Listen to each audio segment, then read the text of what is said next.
Reportagem Band News FM.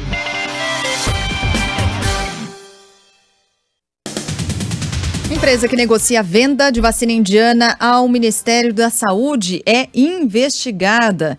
Informação e apuração aqui do Pablo Fernandes, que está no nosso estúdio, vai contar todos os detalhes sobre que investigação é essa. Fala aí, Pablo, bom dia. Isso mesmo, Sheila, bom dia, Megali, bom dia, Carla. A empresa que promete trazer as doses da indiana e da Bharat Biotech, a vacina indiana desenvolvida por lá, ao Brasil, é investigado em um esquema de fraudes na venda de testes da Covid-19 ao Distrito Federal, ao governo do Distrito Federal, e também tem ligação com outra companhia denunciada por não entregar remédios ao Ministério da Saúde.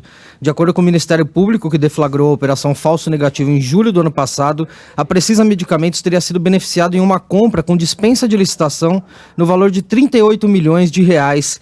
A ação chegou a prender o ex-secretário de Saúde do Distrito Federal, Francisco Araújo. Segundo o MP, a Precisa perdeu o prazo para a apresentação da proposta, mas mesmo assim ela foi escolhida para fornecer 300 mil testes rápidos, cada um aí que custou R$125. Isso mesmo depois de a companhia ter deixado de entregar o mesmo produto em quantidade menor no prazo exigido pelo governo do Distrito Federal. Desde o início do ano, ela negocia com o governo federal pelo menos 20 milhões de doses da vacina Covaxin, produzida pelo laboratório Bharat Biotech. Os estudos da fase 3, no entanto, ainda não foram concluídos, ou seja, não se sabe a taxa de eficácia dessa vacina. Outros 5 milhões de doses seriam vendidos para clínicas particulares. A Precisa também tem entre os sócios outra empresa, a Global Gestão em Saúde, que funciona no mesmo endereço e enfrenta uma ação por improbidade administrativa, junto com o líder do governo na Câmara e ex-ministro da Saúde, Ricardo Barros. O deputado é um dos principais defensores da medida provisória, que reduz para 5 dias a aprovação de vacinas pela Anvisa, mesmo sem análise da agência. Segundo a denúncia da Procuradoria, a Global, que tem ligação com a Precisa, são duas empresas, elas são sócias, participou de fraudes na venda ao Ministério da Saúde de medicamentos usados no tratamento de doenças raras, causando inclusive, segundo o Ministério Público, a morte de pacientes. Isso por quê? Porque os remédios não foram entregues. A empresa ofereceu um preço menor até mesmo que a fabricante dos remédios e recebeu o pagamento de forma antecipada. Ela não entregou os remédios, até hoje entregou apenas uma pequena parte dos medicamentos e ainda deve quase 20 milhões de reais ao Ministério da Saúde. Então a Global é sócia da Precisa Medicamentos, que negocia com o Ministério da Saúde a compra dessas vacinas da Índia.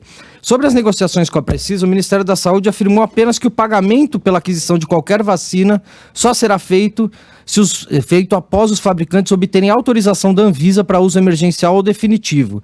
Então alega aí que não há contrato ainda assinado com a Covaxin, com a Bharat Biotech, ou na verdade com a Precisa, que está fazendo essa intermediação.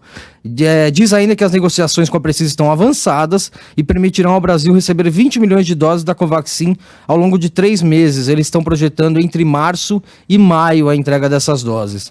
Lembrando que essa vacina ainda não tem fase 3 concluída, não tem taxa de eficácia. A Precisa e a Global, elas não quiseram se manifestar, eu procurei as duas empresas, elas não se manifestaram.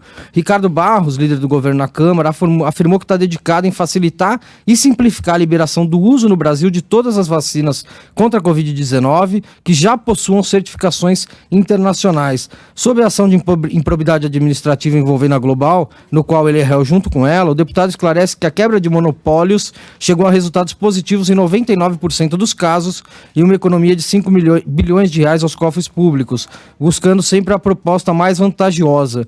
Essa quebra de monopólio, a alegação é porque o medicamento foi vendido pela Global e não pela fabricante do medicamento. O líder do governo ainda nega qualquer favorecimento, rechaça o ativismo político do Ministério Público e esclarece ainda que foram tomadas todas as providências no Ministério da Saúde para penalizar a empresa e ressarcir os cofres públicos. Bom, enquanto o Pablo falava, a gente foi colocando na nossa live do YouTube todas as imagens da documentação obtida pela nossa reportagem junto ao Ministério Público Federal. Tiagão, que está no controle e também o Ministério Público do Distrito Federal também. Tá certo. Tiagão, essa página mesmo, a 71. Volta uma pra gente, por favor, Tiago. Obrigada, essa mesma aí. Eu vou ler um trecho aqui, para quem não está na nossa live do YouTube. Toda essa sorte de ilegalidades culminava com contratações superfaturadas, momento em que a organização criminosa, esse é o nome dado, hein? Igualmente praticava diversas ilegalidades, sobretudo na escolha das empresas contratadas. É só um trechinho. entre muitos, quando a gente observa essa documentação toda que aponta para essa investigação. Isso mesmo. Essa investigação no Ministério Público Federal tem bastante conversas aí que o Ministério Público obteve e que mostra os integrantes aí do governo do Distrito Federal fazendo essa negociação para que a Precisa fosse escolhida entre, não só ela e outras empresas também, fossem escolhidas para vender o medicamento. Ela perdeu o prazo para apresentação da proposta e mesmo assim ela foi escolhida para fornecer esses testes rápidos, na verdade, para o governo do Distrito Federal. E ninguém se pronuncia. Não, tanto Eu a Precisa adoro isso. quanto a Global não quiseram se manifestar. Claro. Obrigado, Pablo. Valeu. Boa.